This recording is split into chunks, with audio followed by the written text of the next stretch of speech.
Gledate Gorenjska poročila na GID TV.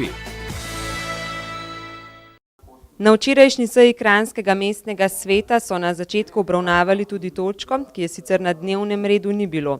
Župan Trilar je namreč pohvalil delo mestne uprave in javnih zavodov, saj jim je v 2 letih uspelo znižati stroške za kar 14%. Mestna uprava in direktorji zavodov so zelo veliko delali na tem, da bi znižali materialne stroške v zavodih. V primerjavi z letom, torej od 2016 napram 2014 so se stroški znižali za 10%, če pa upoštevamo še proračun 2017 pa za 14%, kar pomeni okrog 600 000 evrov. Pri kadrovskih zadevah so svetniki podali soglasje za podaljšanje mandata direktorici zdravstvenega doma Kranj doktorici Lilijani Gantar Žura. Najdaljšo razpravo pa je terjalo drugo branje novega poslovnika mestnega sveta. Z njim ostajajo seje še naprej odprte za širšo javnost, prav tako jih bomo lahko spremljali tudi mediji.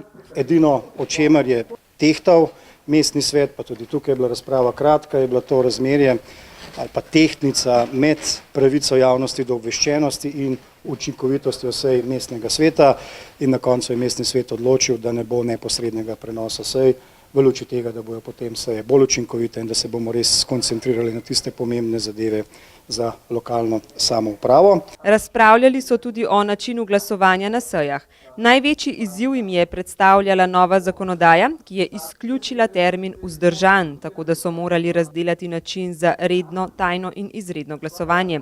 Na koncu so se le uskladili za pragmatično delovanje in poslovnik potrdili s 23 glasovi. Med točkami včerajšnje seje je bilo tudi poročilo o delu lokalne akcijske skupnosti za preprečevanje zlorabe drog v občini Kranj, ki deluje zelo uspešno. Pa da je kranjski oziroma gorenjski las zelo aktiven, ker so imeli res veliko število akcij. 16 predavanj, 99 delavnic v osnovnih šolah in 78 delavnic v srednjih šolah. Župan je na koncu povabil občane na topel sprejem športnikov, ki bo naslednjo sredo ob 18. uri na Glavnem trgu. Letos je dogodek organiziran izrazito za javnost. To pomeni, da bomo organizirali mimohod športnikov, podobno kot na olimpijskih igrah, da bodo igrali Modrijani, da bo prisoten DJ Klin, tako da ljudno vabimo vse Kranjčanke in Kranjčane, vse Gorenjce, vse Slovence, da se tega dogodka udeležijo, pripeljejo tudi otroke, bo zelo zabavno in zelo pestro.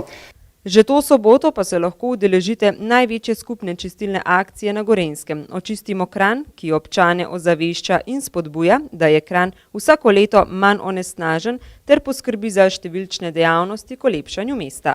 Eno od takih primerov je letos barvanje ograj v podhodih na planini. Jaz pa sem se letos odzval povabilo osnovne šole Predoslje in bom pomagal njihovim učencem pri čiščenju. Torej v soboto 25. marca se pridružite ekipi in poskrbite za svoj okoliš in lepši Kranj.